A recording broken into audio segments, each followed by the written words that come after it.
کہ 90% کیسز تو پہلی ہیئرنگ میں ڈسمس ہو جاتی ہے، لیکن جن کیسز میں نوٹس سے پہلے ہم کیویٹ کے ساتھ حاضر ہوتے ہیں ان میں نوٹس ہو جاتی ہے. تو جب تک نوٹسز سپریم کورٹ ایشو نہ کرے تب تک ہم نے کیوں حاضر ہوں؟ پھر بھی کچھ لوگ جوش میں ہیں. اب بات بچی وکیلوں کی کہ اس پر ہم کیوں چرچا کر رہے ہیں.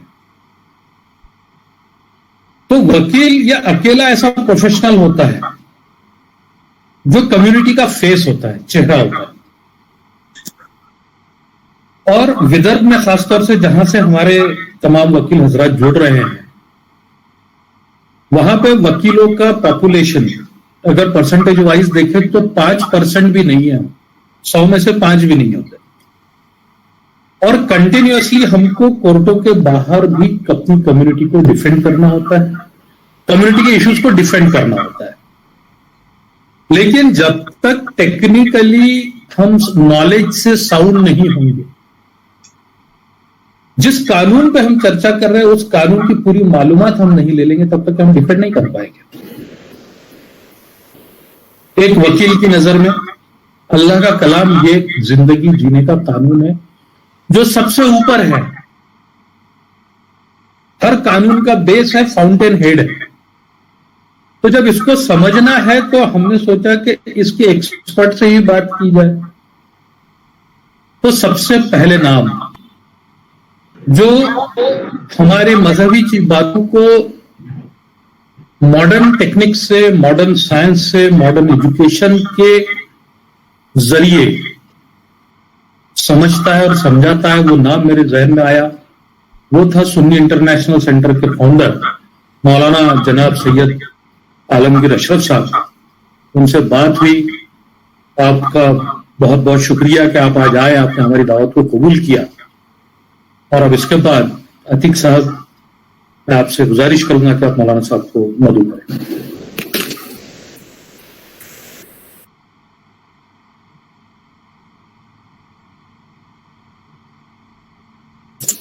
Atiq now unmute your self please.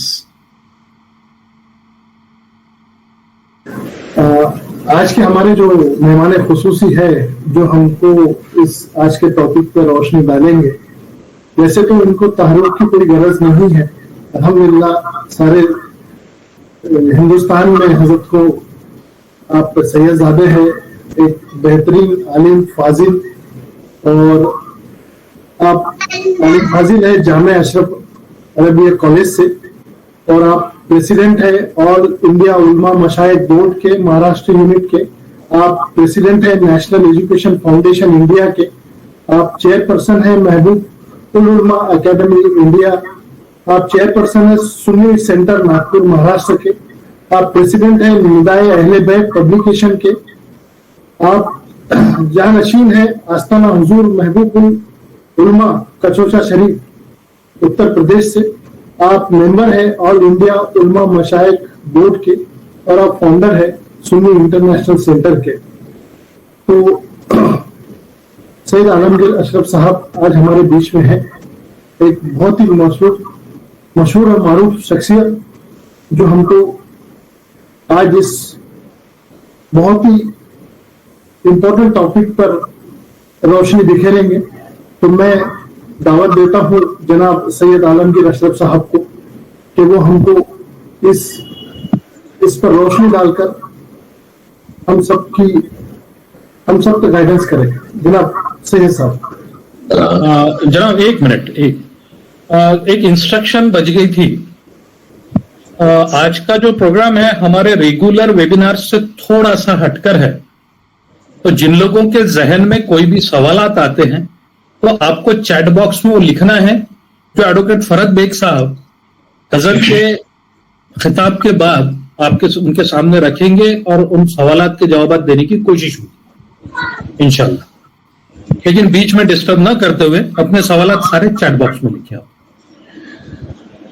اعوذ باللہ من الشیطان الرجیم، بسم اللہ الرحمن الرحیم. الف لام میم ذالک الکتاب لا ریب فیہ. میں مرحوم قاضی کریم الدین میموریل ویبینار میں شریک تمام وکلا کا اور تمام اس وقت شرکا ان کی خدمت میں السلام علیکم پیش کرتا ہوں اور شکریہ بھی ادا کرتا ہوں کہ خاص طور سے مرزا فردوس بیگ کا کہ مجھے اس قابل سمجھا کہ میں قرآن کے حوالے سے اور جن لوگوں نے بھی قرآن کی 36 آیات پر اعتراض کیا اس اعتراض کے اشکالات اس کے جوابات اعتراضات کے جوابات دینے کے لیے مجھے مدعو کیا. میں بہت بہت مشکور اور ممنون ہوں. جو آیت کریمہ میں نے تلاوت کی ہے یہ سورہ بقرہ کی سب سے پہلی آیت ہے. الف لام میم ذالک الکتاب لا ریب فیہ. اس کتاب میں جو قرآن ہے جو اللہ کا کلام ہے اس میں کوئی شک نہیں. یہ کسی انسان کا کلام نہیں ہے, یہ کسی انسان کی وانی نہیں ہے, بلکہ یہ ایشواری ہے, یعنی اللہ کا مقدس کلام. اب یہاں پر جو سب سے بڑی بات ہے کہ اللہ کا مقدس کلام ہے, اس پر تو ابھی کسی کا اعتراض نہیں ہے, اور نہ ہی اس دور میں بھی اللہ کا یہ کلام نہیں ہے اس پر بھی اعتراض ہوا. ہاں البتہ 3 لفظ ایسے تھے, ابو جہل اینڈ کمپنی نے کہا کہ قرآن میں یہ 3 لفظ ایسے ہیں, 3 الفاظ ایسے ہیں جو قرآن میں جو بلاغت کے معیار, عرب کی فصاحت اور بلاغت کے معیار سے گرے ہوئے. میں آپ کو بتا دوں کہ عرب وہ سرزمین ہے جو اپنی زبان کو دنیا میں سب سے زیادہ, سب سے بہتر اور سب سے اچھی زبان کا مالک سمجھتے ہیں. آج ہی نہیں بلکہ برسوں سے اپنی زبان کو سب سے اچھی زبان سمجھتے ہیں. اور عرب کے علاوہ وہ دنیا کی جتنی بھی زبانیں تھیں ان زبانوں کے جانکار کو وہ گونگا سمجھتے تھے.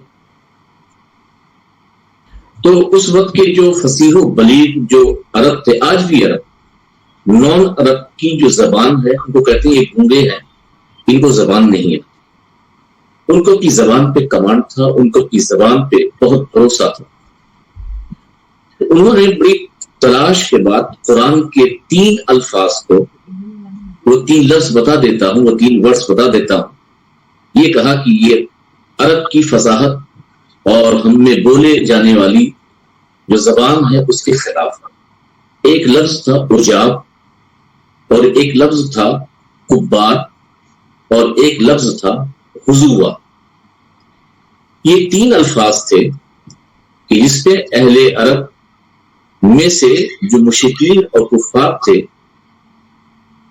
انہوں نے یہ کہا کہ یہ قرآن میں جو الفاظ آئے ہیں یہ فصاحت اور بلاغت کے معیار سے گرے. پیغمبر اسلام صلی اللہ علیہ وسلم کی بارگاہ میں آئے اور یہ معاملہ پیش ہوا. تو آقا کریم صلی اللہ علیہ وسلم نے ان سے کہا کہ تم اگر یہ سمجھتے ہو کہ یہ لفظ عرب کی فصاحت اور بلاغت کے معیار سے گرا ہوا ہے, تو عرب میں یہ تھا کہ جو دیہات میں رہتے تھے, جو بلدیہ میں رہتے تھے, وہ شہر سے زیادہ ان کو زبان پہ کمانڈ ہوتا. تو کسی بوڑھے کو بلا کے لے کے آؤ اور جس کو زبان پر پورا کمانڈ حاصل ہے وہ بتائے گا کہ یہ لفظ فصاحت اور بلاغت کے معیار سے گرا ہوا ہے یا اس کے معیار پر. ان لوگوں نے ڈھونڈ کر کے ایک بوڑھا لے کر کے پیغمبر اسلام کی بارگاہ میں, پروفٹ کی بارگاہ میں لے کر آئے. جب لے کر آئے تو آپ نے اس بوڑھے سے کہا کھڑے ہو جاؤ. وہ بوڑھا کھڑا ہو گیا. پھر آپ صلی اللہ علیہ وسلم نے کہا کہ بیٹھ جاؤ. وہ بیٹھ گیا. پھر کہا کھڑے ہو جاؤ. کھڑا ہو گیا. 3-4 بار آپ نے اس بوڑھے کو کھڑا کیا اور بیٹھایا. اس بوڑھے کو جو بڑھاپے کی وجہ سے اس کو کھڑا کیا جا رہا, بٹھایا جا رہا, غصہ آ گیا. فوراً اس نے کہا ھذا رجل عجاب انا شیخ کبار اتتخذنی ہزوا. یہ انا رجل, ھذا رجل عجاب, یہ عجیب و غریب آدمی ہے. انا شیخ کبار, میں بوڑھا آدمی ہوں. اتتخذنی ہزوا, کیا تم میرے ساتھ مذاق کر رہے ہو؟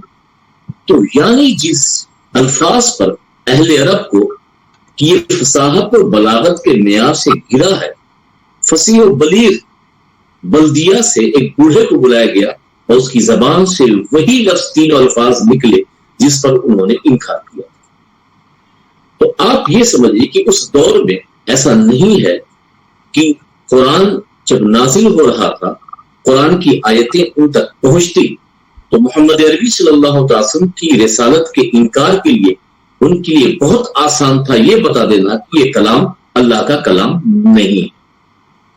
دوسری مثال دوں گا تاکہ بات اور واضح ہو جائے کہ اس وقت اس زمانے میں جو بڑے بڑے شاعر ہوتے وہ کعبے کی دیواروں پر اپنے اتنے اشعار لکھتے اور جن کو اس اشعار میں کمی یا نقص لگتا وہ کاٹ دیتا کہ یہ لفظ غلط ہے یا اس میں لفظ کوئی لفظ پڑھا دیتا.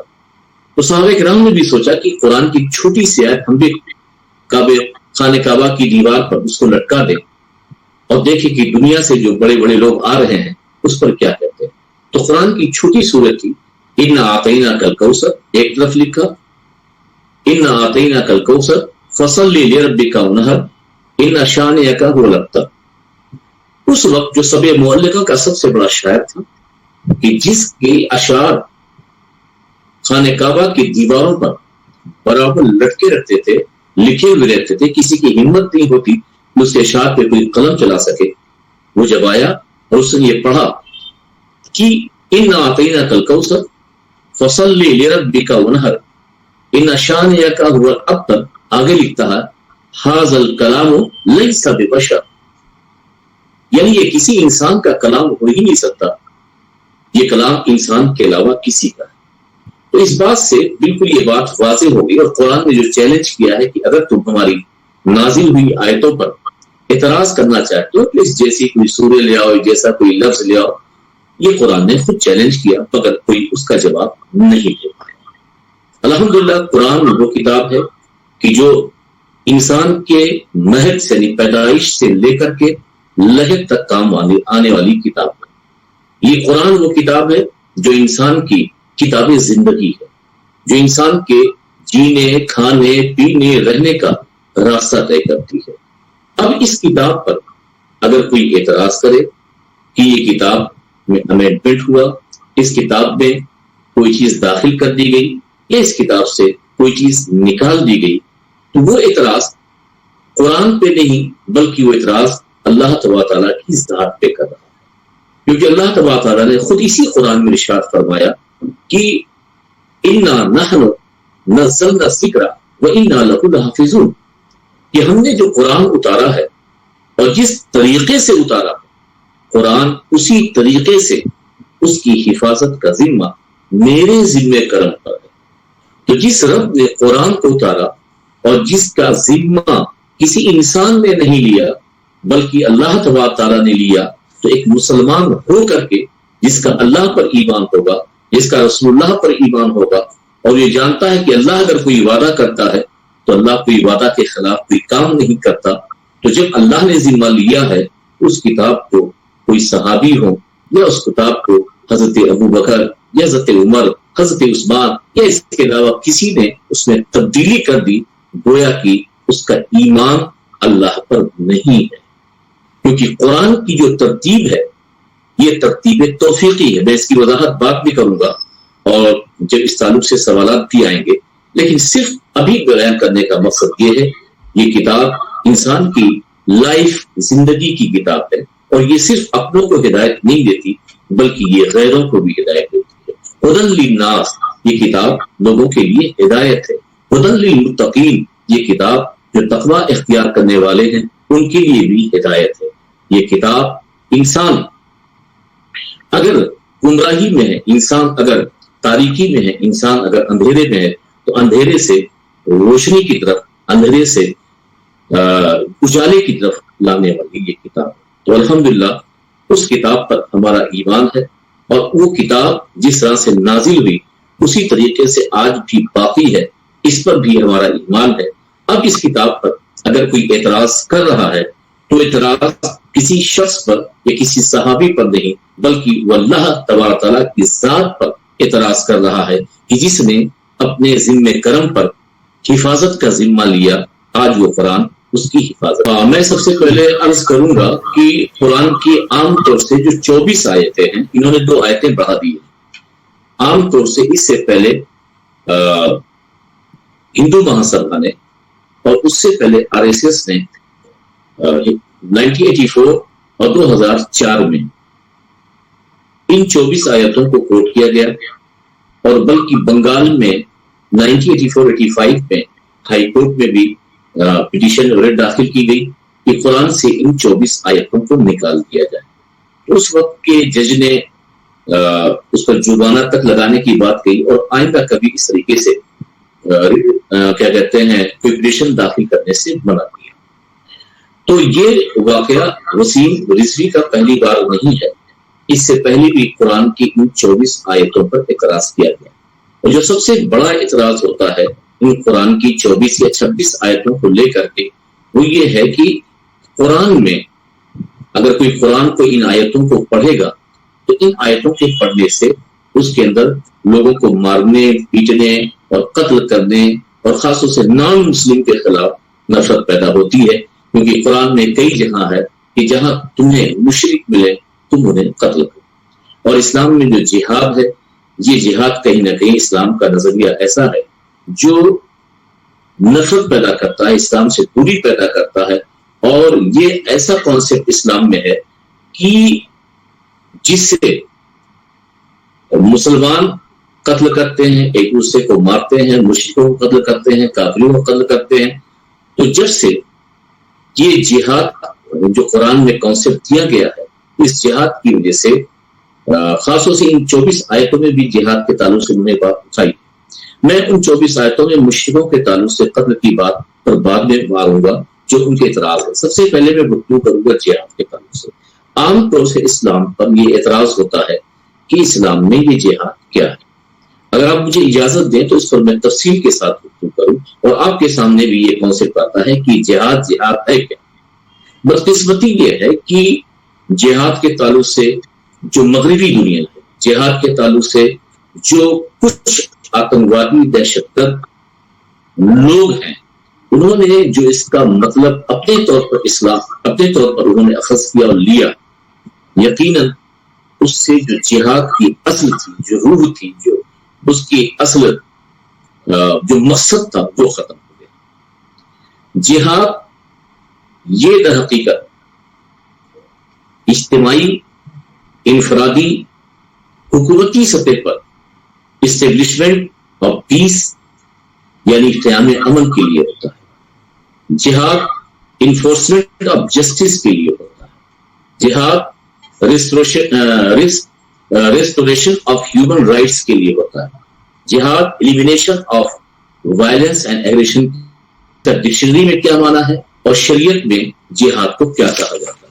جب آپ ڈکشنری پڑھیں گے اور دیکھیں گے کہ جہاد کو کیا کہا جاتا ہے تو جہاد کا معنی ہے جدوجہد کرنا، جہاد کا معنی ہے کوشش کرنا، جہاد کا معنی ہے سخت محنت کرنا اور مشقت کے، جس کو diligent labour and hard work کہتے ہیں. مگر شرعی اصطلاح میں جس کو بولتے ہیں شرعی ڈیفینیشن کیا ہے جہاد کی، وہ یہ ہے کہ اپنی تمام تر جسمانی، ذہنی، مالی اور جانی صلاحیتوں کو اللہ کی رضا کی خاطر نیکی اور بھلائی کے کاموں میں خرچ کرتے ہیں. اب آپ بتائیے کہ جہاد کی تعریف، جہاد کی ڈیفینیشن یہ ہے کہ اپنی تمام تر قوتوں کو، چاہے وہ مالی ہو، چاہے وہ زبانی ہو، چاہے وہ قلم کے ذریعے ہو، اللہ کی رضا کے لیے اللہ کے کاموں میں خرچ کرتے نہ. یہاں پر کہاں پر آیا کہ جہاد کا معنی لوگوں کو قتل کرنا؟ مگر کچھ لوگ کہتے ہیں کہ نہیں، جہاد یہ قتل کے لیے ہے، جہاد یہ لوگوں کو مارنے کے لیے ہے، جہاد کافروں کو مارنے کے لیے. آئیے اس شرعی اصطلاح کو ہم قرآن سے سمجھیں، اور جب تک ہم قرآن سے نہیں سمجھیں گے تب تک ہمیں جہاد کا معنی بالکل سمجھ میں نہیں آئے. آپ یہ بات اچھی طرح سے جانتے ہیں کہ نبی کریم صلی اللہ علیہ وسلم کے 2 دور گزرے، ایک مکی دور گزرا اور ایک مدنی دور گزرا. 40 سال کی عمر میں آپ نے نبوت کا اعلان کیا، 13 سال تک آپ مکے میں رہے اور 10 سال تک آپ مدینے میں رہے. 13 سال مکے میں جب آپ رہے، آپ پر کیا ظلم ہوا، آپ پر کیا زیادتی ہوئی. میں سمجھتا ہوں کہ یہاں پر جتنے بھی لوگ میری گفتگو سن رہے ہیں، اتنی تو وہ واقفیت رکھتے ہیں ایز اے مسلمان کہ ہاں آقا کریم صلی اللہ تعالی وسلم کو مکے میں کس قدر ستایا گیا اور کس طریقے سے آپ کو مکے میں آپ پر ظلم اور آپ کے اصحاب پر، آپ کے ماننے والوں پر ظلم کے بادل، ظلم کی جتنی بھی سمجھیے کہ طریقے ہیں وہ سارے طریقے ظلم کے آپ پر اور آپ کے اصحاب پر استعمال کیے تھے۔ حضرت بلال کے ساتھ کیا ہوا اور خود آقا کریم صلی اللہ علیہ وسلم کے ساتھ کیا ہوا۔ اب اس جہاد کو مغربی دنیا نے ایک نام اور دیا، ہولی وار، مگر جہاد کا معنی خالی وار ہے، جہاد میں وار کا تصور ہے ہی نہیں۔ سب سے پہلے اس بات کو اپنے ذہن سے نکالتے ہیں کہ جہاد میں وار ہے، اس کو میں قرآن سے ثابت کرنے کی کوشش کروں گا، اور قرآن سے اس طور پر ثابت کرنے کی کوشش کروں گا کہ آقا کریم صلی اللہ علیہ وسلم جب مکے کی سرزمین پر تھے، 13 سال کا جو پیریڈ ہے، 13 سال کا جو زمانہ ہے، ظلم ہوا، سہتے ہوئے 70 آیتیں نازل ہوئیں، صرف اس بات پر نازل ہوئی کہ اے نبی آپ صبر کیجیے ان کے خلاف کچھ مت بولیے۔ 70 آیتیں صبر کے تعلق سے ظلم کو برداشت کیجیے۔ اس کے بعد جب 13 سال گزر گئے تو مدینے کی جانب ہجرت کے لیے حکم، مگر آپ کو یہ بتاتا چلوں ان 70 آیتوں میں کے بعد 5 آیتیں ایسی ہیں جو جہاد کے تعلق سے بہت انٹرسٹنگ پوائنٹ ہے، یہ آپ کو سمجھنے کی ضرورت ہے۔ مکے میں 5 آیتیں ایسی ہیں جس کا تعلق جہاد سے۔ اب میرا سوال یہ ہے کہ اگر جہاد ہولی وار کا نام ہوتا، جہاد پروٹیکٹ وار کا بھی نام ہوتا، جہاد اگر جنگ کا نام ہوتا، تو 5 آیتوں کے نازل ہونے کے باوجود بھی اللہ کے رسول صلی اللہ علیہ وسلم نے مکے میں کوئی بھی جہاد یا مکے میں کوئی بھی کافروں کا جواب نہ اسلحے سے، نہ ہتھیار سے، نہ کسی چیز سے دیا۔ اب میں آپ کو بتاؤں گا وہ 5 آیتیں کون ہیں جو مکے میں جہاد کے تعلق سے نازل ہوئی۔ سب سے پہلی آیت جو نازل ہوئی، فَلَا تُطِعِ الْكَافِرِينَ وَجَاهِدْهُمْ بِهِ جِهَادًا كَبِيرًا۔ یہ آیت سورہ فرقان کی ہے، 25واں پارہ ہے اور آیت نمبر 52 ہے۔ فَلَا تُطِعِ الْكَافِرِينَ وَجَاهِدْهُمْ جِهَادًا كَبِيرًا، آپ کافروں کی باتوں کو مت مانیے اور ان سے بڑا جہاد کیجیے۔ اب اگر جہاد کا معنی وار ہوتا، جہاد کا معنی جنگ ہوتا، تو مکے میں تو اللہ کے رسول اللہ کے حکم پر وار ضرور کرتے۔ تو اس کا مطلب یہ ہے کہ جہاد کا معنی وار نہیں ہے، جہاد کا معنی جنگ نہیں ہے، جہاد کا معنی قتل نہیں ہے۔ تو جو جہاد کا معنی وار نہیں ہے، جہاد کا معنی جنگ نہیں ہے، جہاد کا معنی قتل نہیں ہے، تو یہاں پر جہاد سے مراد کیا ہے؟ اب اس کا ترجمہ سنیے، فَلَا تُطِعِ الْكَافِرِينَ وَجَاهِدْهُمْ بِهِ جِهَادًا كَبِيرًا، پس اے مرد مومن تو کافروں کا کہنا نہ مان اور تو اس سے قرآن کی دعوت اور دلائل کے ذریعے ان کے ساتھ بڑا جہاد کر، یعنی علمی طور پر انہیں توحید پر قائل کر۔ اس آیت میں جو بڑے جہاد سے مراد ہے وہ علم و فکر اور فروغ شعور کی جد و جہد، جسے ہم انگلش میں کہیں گے جہاد for promotion of knowledge and awareness.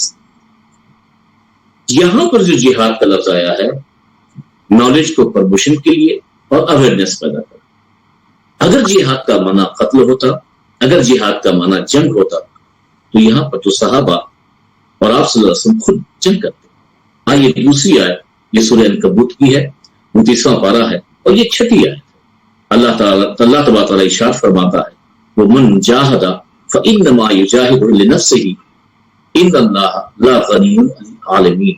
وَمَنْ جَاهَدَ، جس نے جہاد کیا، فَإِنَّمَا يُجَاهِدُ لِنَفْسِهِ، جس نے راہ حق میں جد و جہد کی، جہاد کی اور اپنے ہی نفع کے لیے دوڑ رہا ہے، تو بے شک اللہ تعالیٰ طاعتوں، کوششوں اور مجاہدوں سے بے نیاز ہے۔ یہاں پر جہاد سے مراد اخلاقی اور روحانی ترقی ہے، یعنی مورل اینڈ اسپرچل اپلفٹ۔ اگر جہاد سے مراد قتل ہوتا، وار ہوتا، تو یہاں پر بھی حضور صلی اللہ علیہ وسلم ہتھیار اٹھانے کی بات کرتے۔ آیت نمبر 3، اور وَإِن جَاهَدَكَ لِتُشْرِكَ بِهِ مَا لَيْسَ لَكَ بِهِ عِلْمٌ فَلَا تُطِعْهُمْ، اور اگر وہ تجھ پر کوشش کریں کہ تو میرے ساتھ اس چیز کو شریک ٹھہرائے جس کا تجھ کو کچھ بھی علم نہیں، تو ان کی اطاعت مت کر۔ تو یہاں پر انٹلیکچوئل اور آئیڈیولوجیکل ایفورٹ ہے، یعنی وَإِن جَاهَدَكَ لِتُشْرِكَ بِهِ مَا لَيْسَ لَكَ بِهِ عِلْمٌ فَلَا تُطِعْهُمْ، یعنی اگر وہ کہیں کہ ہمارے ساتھ شریک ہو جاؤ، ہمارے جیسے ہو جاؤ، تو یہ کبھی مت کرو۔ وَالَّذِينَ جَاهَدُوا فِينَا لَنَهْدِيَنَّهُمْ سُبُلَنَا وَإِنَّ اللَّهَ لَمَعَ الْمُحْسِنِينَ، اور ان لوگوں نے جنہوں نے جہاد کیا ہم ان کے لیے اپنے راستے کھول دیں گے، بے شک اللہ تعالیٰ احسان کرنے والوں کے ساتھ ہے۔ یہاں پر بھی جہاد کی بات ہے، وَإِن جَاهَدَكَ عَلَىٰ أَن تُشْرِكَ بِي مَا لَيْسَ لَكَ بِهِ عِلْمٌ فَلَا تُطِعْهُمْ، اور اگر جہاد کیا ان دونوں تجھ پر اس بات کی کوشش کریں کہ تو میرے ساتھ اس چیز کو شریک ٹھہرائے جس کی حقیقت کا تجھے کچھ علم نہیں، تو ان کی اطاعت نہ کرنا۔ ترجمہ آپ دیکھ سکتے ہیں سورہ عنکبوت اور سورہ فرقان کی آیتیں۔ اب غور کیجئے کہ یہ پانچوں آیتیں مکے میں نازل ہوئی اور پانچوں آیتوں میں لفظ جہاد کی بات ہے۔ اگر جہاد قتل کا نام ہوتا، اگر جہاد وار کا نام ہوتا، تو یہاں پر کبھی بھی اللہ کے رسول صلی اللہ علیہ وسلم مکے میں ظلم نہ سہتے بلکہ ان کے خلاف تلوار اٹھاتے، مگر ایسا نہیں ہوا۔ اب آگے دیکھیے، اگر کچھ لوگ یہ سمجھتے ہیں کہ جہاد سیلف ڈیفینس کے لیے ہے، ڈیفینس کے لیے ہے، اپنے آپ کو بچانے کے لیے جہاد کا حکم دیا گیا، تو یہ بھی غلط ہے۔ اس لیے کہ یہ بات میں آج جو آپ کو بیان کر رہا ہوں، آپ اس کو کہیں پر نوٹ بھی کر سکتے ہیں، اور یہ بات بہت اہم ہے۔ سب سے بڑی بات یہ ہے کہ قرآن میں جہاں جہاد ہے وہاں قتال نہیں، یعنی قتل کی بات نہیں، اور جہاں قتال ہے وہاں جہاد نہیں۔ پورے قرآن میں لفظ جہاد یہ تقریباً جو قرآن میں آیا ہے، میں سمجھتا ہوں کہ تقریباً یہ 18 صورتوں میں یہ جہاد آیا ہے لفظ، اور 18 صورتوں میں ہم یہ سمجھتے ہیں کہ 36 یا 40 بار لفظ جہاد آیا ہوگا، 36 مرتبہ آیا ہے 18 صورتوں میں۔ ہاں 36 آیت جہاد میں صرف 4 آیات کا، یعنی 36 آیت جہاد ہیں جس میں 18 صورتوں میں 36 آیت ہیں جس میں 40 سے 41 بار لفظ جہاد آیا ہے۔ اب ان 36 آیتوں میں جہاں جہاں بھی جہاد کا لفظ ہے وہاں قتال نہیں ہے، اور جہاں جہاں قتال کا ذکر ہے وہاں وہاں جہاد نہیں ہے۔ اور پھر 36 میں سے 31 پوائنٹس ایسے ہیں جہاں پر جہاد کا معنی وار قتل نہیں ہے، بلکہ جہاد کا معنی ہے قلم کے ذریعے، زبان کے ذریعے، اخلاق کے ذریعے، اپنے عادت و اطوار کے ذریعے کوشش کر کے اللہ کا پیغام ان تک پہنچائیے۔ ہاں صرف 4 مقام ایسے ہیں کہ جہاں پر جہاد کا معنی حرب یا جہاد کا معنی قتل یعنی جنگ لیا گیا ہے، مگر یہ جو 4 جگہ جہاد کا معنی جنگ جو لیا گیا ہے وہ بھی مکے میں نہیں بلکہ مدینے میں، جب ان لوگوں نے صلح حدیبیہ کے بعد بعض روایتوں کی وجہ سے اور بعض روایتوں میں ہے کہ مدینہ میں ہجرت کرنے کے بعد یہ جہاد کا حکم یا ان سے لڑنے کا حکم آیا، اور وہ بھی اس طور پر جب انہوں نے جنگ مسلط کر دی تھی۔ اب میں آپ کے سوال کے جواب کی طرف آؤں گا۔ جو اعتراض کیا گیا ہے کہ مشرکین جہاں بھی ملیں، وہ سورہ توبہ کی اکثر آیتیں ہیں جہاں پر اس ترجمے اس آیت پر اعتراض ہے، مشرکین جہاں بھی تم سے ملیں ان مشرکین کو قتل کرو۔ یہ بات تو کہی جاتی ہے مگر اس آیت کے پہلے اور اس آیت کے بعد کی آیتوں کو نہیں دیکھا جاتا۔ اس کے پہلے جو آیت ہے اس کا مطلب یہ ہے وہ مشرکین جنہوں نے معاہدہ توڑا ہے،